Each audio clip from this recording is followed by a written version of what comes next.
सभी भाइयों को सप्रेम जय भीम, नमो बुद्धाय। थेर गाथा के अगले थेर हैं पुण्य मास। श्रावस्ती के एक संपन्न परिवार में उत्पन्न एक पुत्र के जन्म होने के बाद प्रव्रजित हो अरहंत पद को प्राप्त एकाएक उनके पुत्र की मृत्यु हो गई। माँ दाह क्रिया करके कुछ लोगों के साथ अपने पूर्व पति को घर बुलाने गई। पुण्यमास स्थिविर ने अपनी मुक्त अवस्था को व्यक्त करते हुए यह उदाहरण कहा। पंच निवरणे हित्वा योगखे मश्यपत्या धम्मादासं गहेत्वा याण दस्सन मत्तनो पच्चेखिं इमं कायं सब संतर्बाहिरं अजंतं च बहिद्दा च तुच्छो कायो अधिसत्थाति। 5 निवरणों कामछंद व्यापाद, मन और तन का आलस, मन और तन की अकलता तथा विचिकित्सा संदेह को त्याग कर योगक्षेम निर्वाण की प्राप्ति के लिए धर्म रूपी दर्पण लेकर अपने ज्ञान से वस्तु स्थिति को देखने लगा। इस पूरे शरीर पर भीतर और बाहर अनित्य बोध जगाने लगा। अंदर बाहर जानते जानते काया की तुच्छता दिखाई देने लगी। इसी कड़ी में अगले थेर हैं नंदक। चंपा के धनी परिवार में उत्पन्न प्रव्रजित हो ध्यान भावना करते थे, लेकिन प्रज्ञा का उदय नहीं हुआ।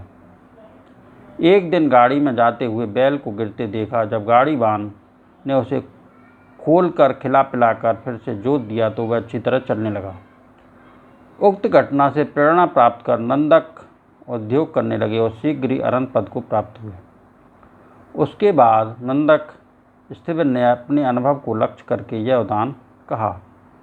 यथापि भद्दो आजन्यो खलित्वा पतितिष्ठति भिय्यो लद्धान संवेगं अदीनो बहते धुरं एवं दस्सन संपन्नं सम्मा संबुद्ध शावकं अजानीयं मम थारेथ पुत्तं बुद्धस्य ओरंस ते।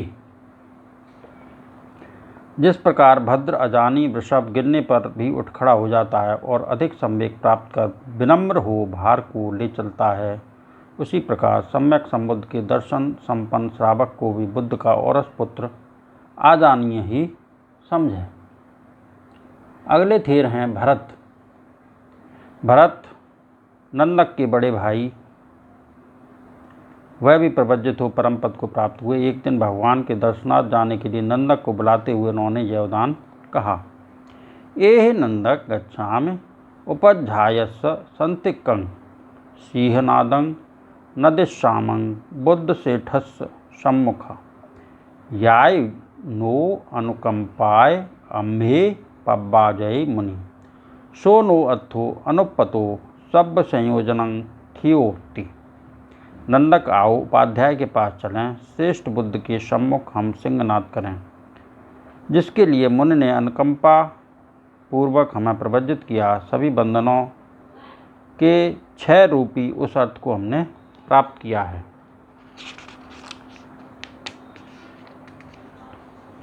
इसी कड़ी में अगले थेर हैं भारद्वाज। राजगृह का एक ब्राह्मण कंडदिन नामक उसका एक पुत्र था। उसे शिक्षा के लिए तक्षशिला भेज दिया। वह मार्ग में एक भिक्षु से उपदेश सुनकर प्रव्रजित हो अरहंत पद को प्राप्त हुआ। इधर पिता भी राजगृह में भगवान के पास प्रव्रजित हो अरहंत हुआ। कुछ समय के बाद कंडदिन भगवान के दर्शन के लिए राजगृह आया और वहाँ पर अपने पिता को भी देखा। उस समय पुत्र को लक्ष्य करके भारद्वाज स्थिविर ने यह उदाहरण कहा। नंदंती एवं संपन्या सीहाव गिरगब्बरे वीरा विज्जति संकम्मा जेत्वा मारं संवाहिने सत्था च परिच्ඡिन्नो मे धम्मो संघो च पूजितो अहं च वित्तो सुमनो पुत्तं दिश्वा अनासवो ते। प्रज्ञावान साधक मार सेना को पराजित कर उसी प्रकार प्रसन्न होते हैं जैसे वनराज सिंह पर्वत गुफा में या कोई वीर पुरुष युद्ध जीतकर रण क्षेत्र में सहर्ष गर्जन करता है। मैं शास्त्रा की वंदना कर चुका हूँ, धर्म एवं संघ की भी पूजा कर चुका हूँ। मैं आश्रम रहित पुत्र को देखकर खुश हूँ, प्रसन्न हूँ। इसी कड़ी में अगले थेर हैं। कंडदिन राजगृह के ब्राह्मण कुल में उत्पन्न धर्म सेनापति के पास प्रवज्जित हो अरहंत पद को प्राप्त कर कंडदिन स्थिविर ने यह उदान कहा।